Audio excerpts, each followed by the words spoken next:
नमस्कार, मी पंजाब डक हवामान अभ्यासक मुक्काम पोस्ट गोगुळी धामणगाव तालुका शिलो जिल्हा परभणी। मी आज आहे 7 सप्टेंबर 2024 आणि आज श्रीचं आगमन झालंय आणि आजपासून खास करून शेतकऱ्यासाठी एक आनंदाची बातमी सांगणार आहे। कारण की आतापर्यंत पावसानं खूप म्हणजे नुकसान केलं। मग आता शेतकऱ्याचं सोयाबीन आणि उडीद काढायला आलं तर शेतकऱ्यासाठी आनंदाची बातमी म्हणून राज्यामध्ये फक्त आता 14 तारखेपर्यंतच राज्यात 14 सप्टेंबरपर्यंत भाग बदलत पाऊस पडणार आहे म्हणून हा अंदाज लक्षात घ्यायचा।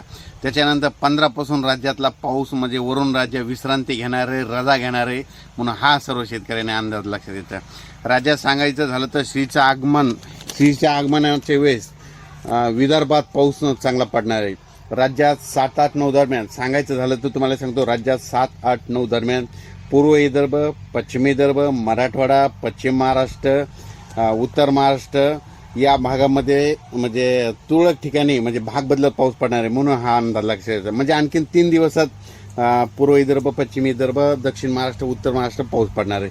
म्हणजे 9 तारखेपर्यंतच पाऊस सप्टेंबरपर्यंत राहणार आहे। त्याच्यानंतर परत सांगू इच्छितो, पश्चिम महाराष्ट्रातल्या सर्व शेतकऱ्यांसाठी आनंदाची बातमी, कारण तिकडे आता कांद्याचे रोप टाकायचे। मग पश्चिम महाराष्ट्रामध्ये 10 सप्टेंबरपासून वरून राज्याची विश्रांती घेणार आहे। म्हणजे तो पाऊस कशी विश्रांती घेणार आहे? पुणे जिल्हा, सातारा, सांगली, सोलापूर, कोल्हापूर, 10 सप्टेंबरपर्यंत विश्रांती घेणार आहे। आणि फक्त स्थानिक वातावरण तयार होऊन फक्त दुपारनंतर ऊन पडल्यानंतर एखादा पाऊस होऊ शकतो, त्या जिल्ह्यात होऊ शकतो, तेवढं मात्र लक्षात द्यायचं।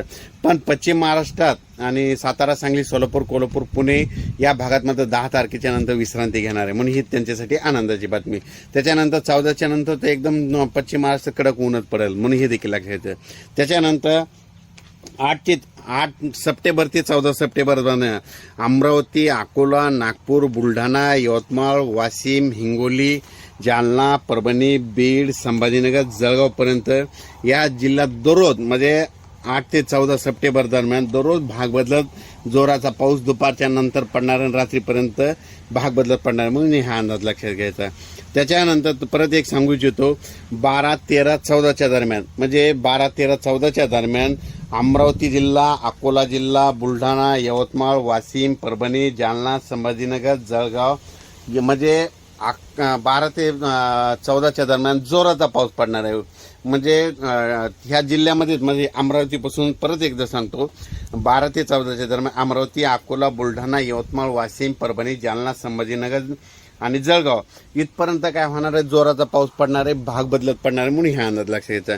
त्याच्यानंतर विदर्भातल्या शेतकऱ्यासाठी सोयाबीन त्यांचं काढायला आलेलं आहे म्हणून विदर्भातल्या शेतकऱ्याला एक आनंदाची बातमी, विदर्भात 15 सप्टेंबरपासून वरून राजा विश्रांती घेणार आहे, रजा घेणार आहे।